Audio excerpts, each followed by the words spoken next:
두 천사 이야기는 언제라도 감사의 의미를 우리로 하여금 되돌아보게 합니다.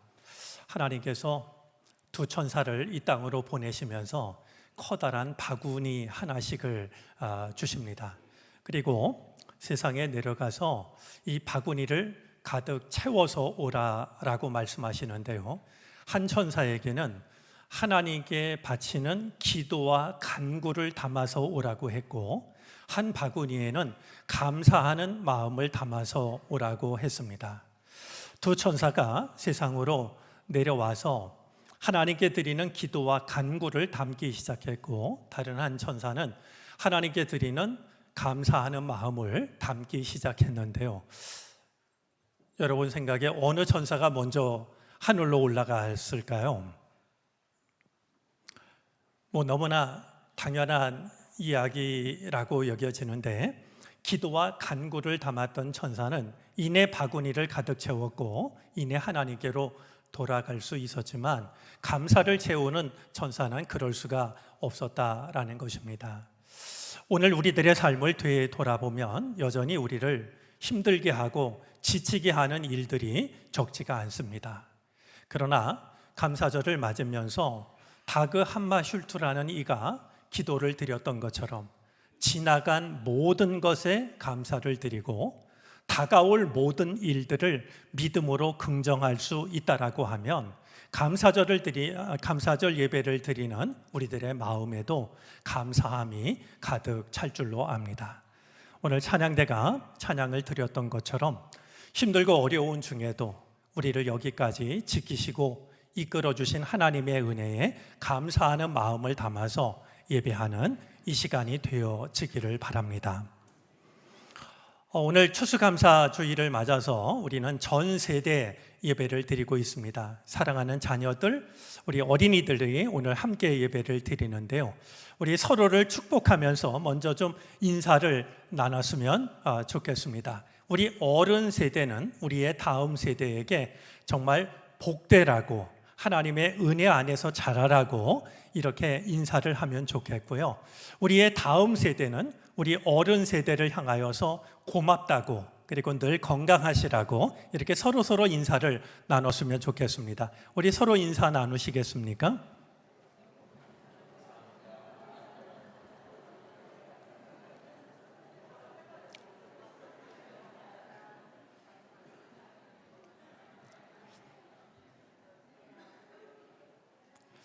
오늘 우리 어린이들이 참여를 많이 했기 때문에 가능하면 어린이들이 어렵지 않게 이해할 수 있도록, 가능하면 예배나 혹은 설교가 이렇게 힘들지 않도록 그렇게 말씀을 나누도록 하겠습니다. 여러분들은 혹시 운동 경기 중에서 어떤 좋아하는 경기가 있는지 모르겠습니다. 요즘 가을 야구가 한창이던데요.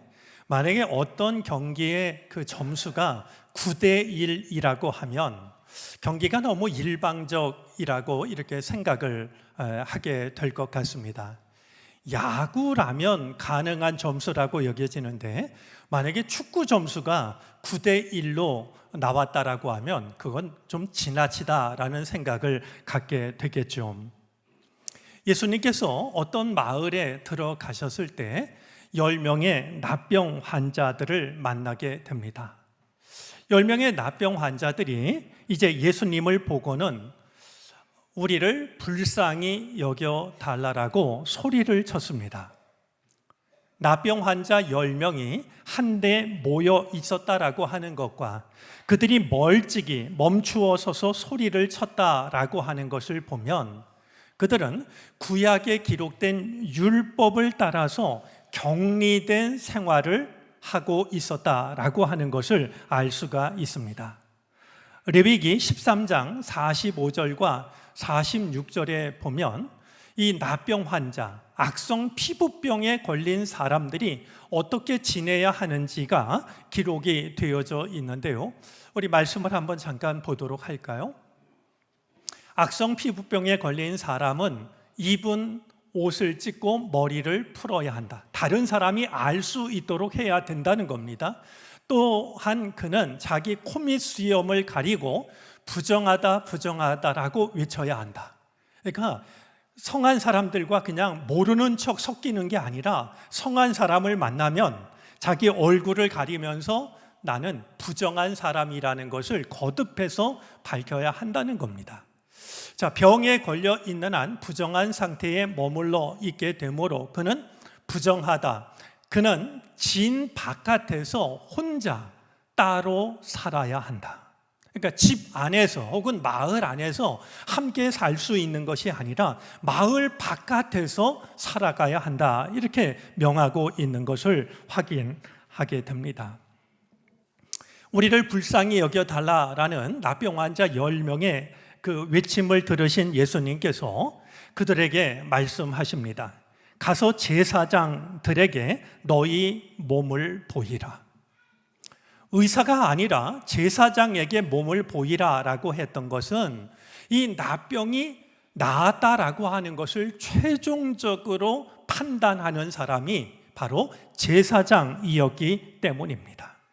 제사장이 나았다라고 확인을 해줘야 그들은 집으로, 마을로 돌아갈 수가 있었던 겁니다.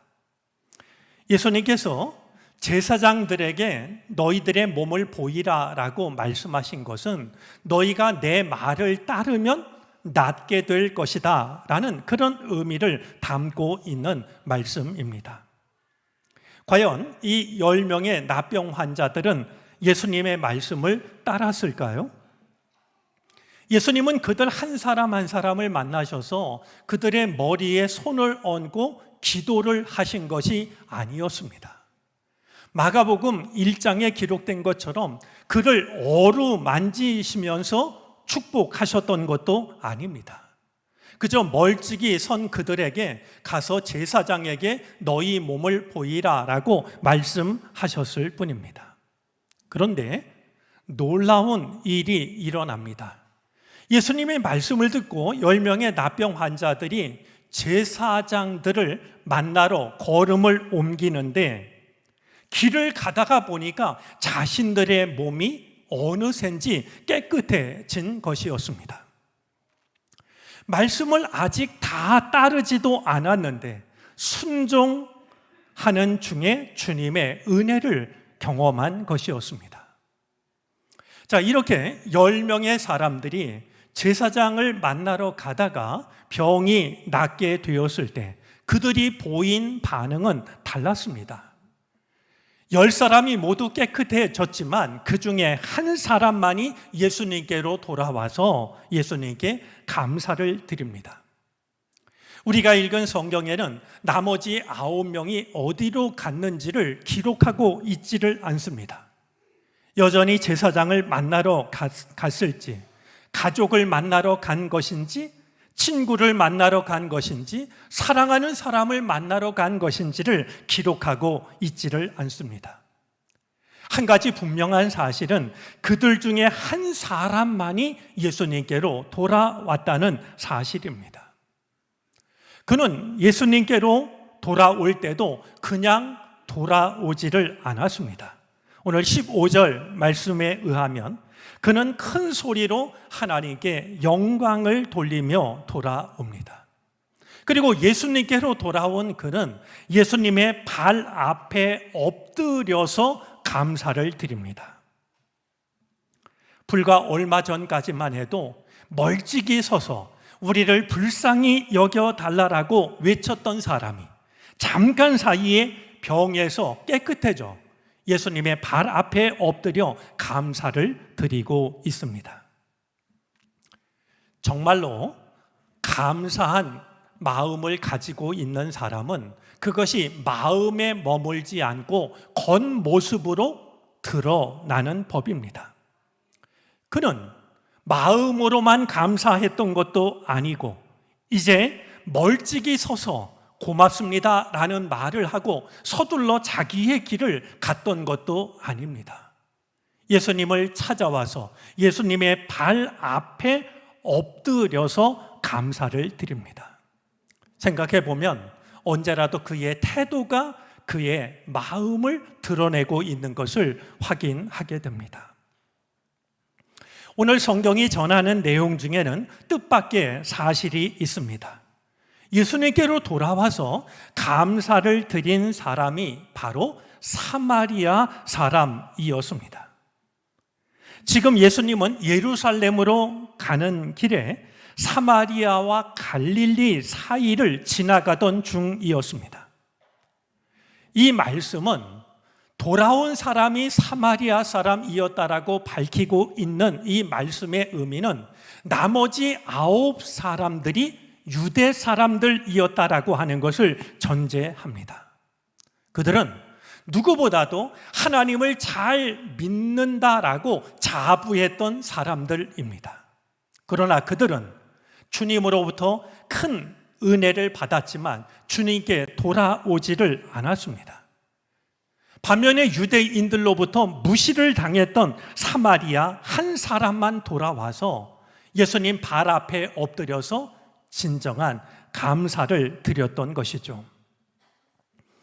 예수님이 감사하러 돌아온 한 사람, 사마리아 사람에게 질문을 하십니다. 3가지를 묻고 계신데요. 10사람이 깨끗해지지 않았느냐? 그런데 9사람은 어디에 있느냐? 하나님께 영광을 돌리러 온 사람은 이 이방 사람 한 사람밖에 없느냐? 한 사람이 돌아와 당신 앞에 무릎을 꿇고 있는 모습을 보신 예수님의 마음이 어떠하신지를 3가지 질문은 충분히 헤아리게 합니다. 이 돌아온 한 사람에게 3가지 질문을 하신 예수님께서는 지금 예수님의 발 앞에 무릎을 꿇고 있는 그에게 이렇게 말씀하십니다. 일어나서 가거라. 네 믿음이 너를 구원하였다. 예수님께서 그에게 일어나서 가거라 라고 말씀하신 것을 보면 그는 예수님을 찾아왔을 때만 엎드려 있었던 것이 아니라 지금 예수님과 대화를 나누면서도 내내 엎드려 있다라고 하는 것을 생각하게 됩니다. 예수님을 찾아왔을 때부터 지금까지 내내 엎드려 있었던 그 모습 속에 그가 얼마나 주님께 감사하고 있는지 그의 마음이 묻어납니다. 돌아온 한 사람에게 하신 예수님의 말씀을 통해서 우리는 중요한 몇 가지 사실을 생각하게 됩니다.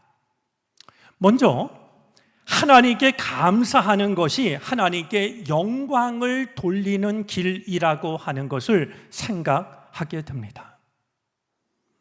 예수님은 감사하러 돌아온 이 한 사람을 두고서 이렇게 말씀하셨습니다. 하나님께 영광을 돌리려 되돌아온 사람은 이 이방 사람 한 사람밖에 없느냐? 우리가 어떻게 하나님께 영광을 돌릴 수 있을까요? 수십 마리의 소를 바치는데 있지가 않습니다. 내 몸을 혹은 나의 자식을 하나님께 바치는데 달려 있는 것이 아니라 우리가 하나님께 영광을 돌릴 수 있는 길은 우리의 감사한 마음을 주님께 드리는 일입니다.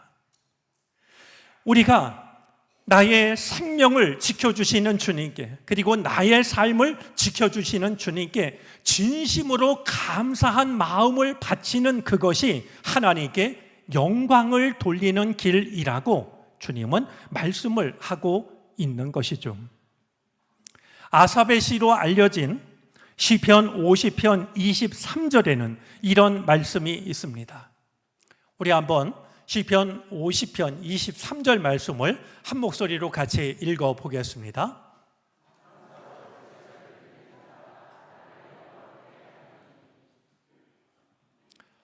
습관적으로 예배를 드리는 자가 하나님을 영화롭게 하는 것이 아니라 감사로, 감사하는 마음으로 하나님을 예배하는 자가 하나님을 영화롭게 한다라고 일러주고 있습니다. 하나님께 감사하는 것이 하나님께 영광을 돌리는 길이라고 하는 사실을 우리 또한 마음에 담을 수 있기를 바랍니다. 또 한 가지, 이제 오늘 이 말씀을 통해서 우리에게 들려주고 계신 것은 주님께서는 감사하는 그 마음을 믿음으로 인정하고 계시다라는 것입니다. 주님은 돌아와서 당신 앞에 무릎을 꿇고 있는 그 한 사람에게 네 믿음이 너를 구원하였다라고 말씀하십니다. 여러분, 네 믿음이 너를 구원하였다라는 이 말씀을 멀찍이 서서 우리를 불쌍히 여겨달라고 외쳤을 때 말씀하지 않으셨습니다. 혹은 그들이 예수님의 말씀을 듣고 제사장을 만나기 위해서 걸음을 옮길 때 그들의 등 뒤에다가 하신 말씀도 아닙니다. 말씀을 따랐던 그들이 깨끗해졌을 때 그것이 너무나 감사해서 주님 앞에 찾아와 무릎을 꿇은 한 사람을 향하여서 네 믿음이 너를 깨끗게 하였다고, 네 믿음이 너를 구원하였다라고 말씀을 하신 것입니다. 주님이 말씀하신 이 믿음은 우리를 불쌍히 여겨달라고 외쳤던 그것도 아니었고, 주님의 말씀을 듣고 제사장을 향해서 걸음을 옮겼던 그것도 아니었고요. 주님이 인정하신 믿음은 주께서 베풀어 주신 은혜가 감사해서 주님을 찾아왔던, 그리고 너무나 감사해서 주님 앞에 엎드렸던 바로 그것을 주님은 믿음이라고 말씀을 하고 있는 겁니다. 오늘 이 예수님의 말씀에 의하면 감사가 없는 믿음은 온전한 믿음일 수 없습니다.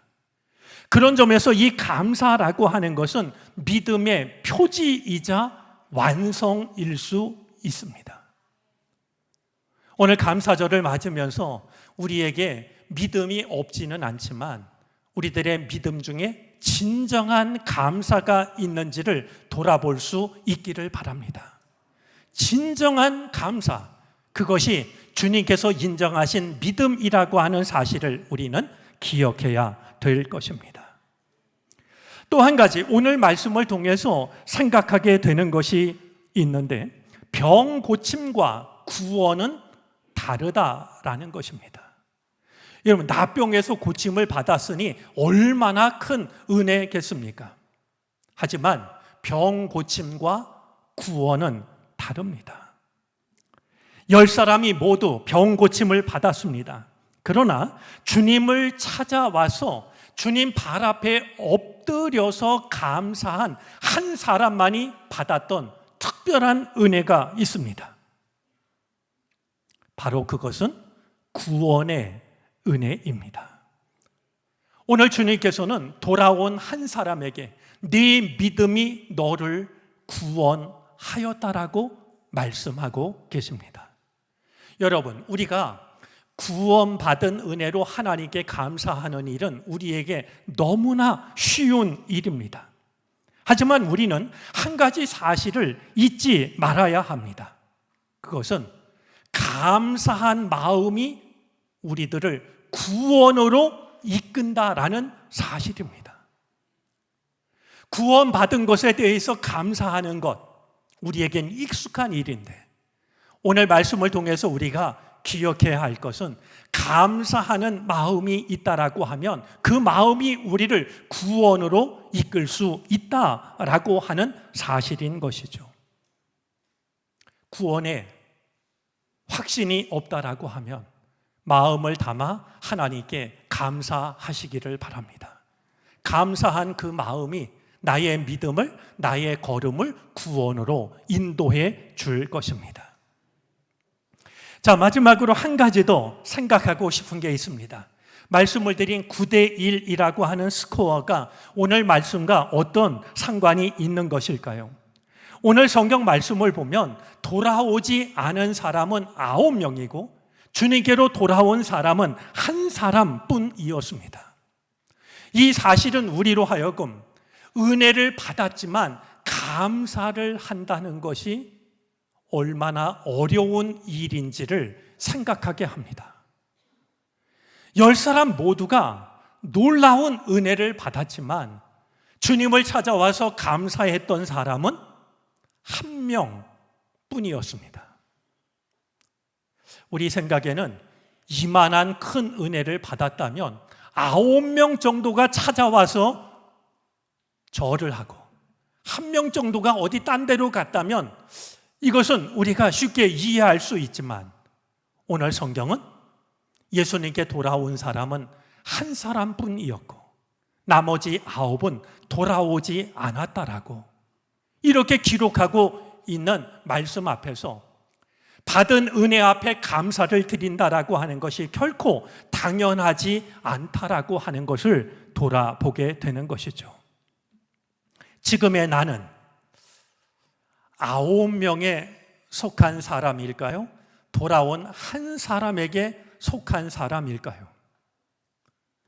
하나님께서 허락하신 그 삶을 살아가는 지금의 나는 은혜를 받았지만 나의 길을 계속해서 가고 있는 9사람 중에 한 명일까요? 받은 은혜를 깨닫고 주님 앞에 나와서 주님 앞에 엎드려 감사했던 그 한 명에 해당이 될까요? 오늘 우리들의 믿음을 돌아보는 시간이 되어졌으면 좋겠습니다. 오늘 우리들의 믿음이 하나님께서 베푸시는 은혜를 누리는 것에 그치지 않고 그 은혜가 감사하여 하나님 앞에 나와 마음을 바쳐 감사를 드리는 구원받은 자의 믿음이 되어질 수 있기를 바랍니다. 그 은혜 안에서 여전히 세상은 어지럽고 험하지만 여전히 하나님의 사람으로 믿음의 길을 또한 믿음 안에서 승리의 길을 걸어갈 수 있는 우리 모두가 되어질 수 있기를 바랍니다. 기도하겠습니다. 지나간 모든 것에 감사합니다. 다가올 모든 것을 긍정합니다. 추수감사주의를 맞아 온 세대가 한자리에 모여 예배를 드립니다. 주님, 은혜 받고 돌아섰던 9명에 속하지 않게 하여 주시고 받은 은혜 감사하여 주님을 찾아와 주님 앞에 엎드렸던 한 사람이 되게 해 주시옵소서. 그리하여 구원의 은혜를 온전히 누리는 우리가 되게 하시옵소서. 감사를 드리며 예수 그리스도의 이름으로 기도를 드립니다.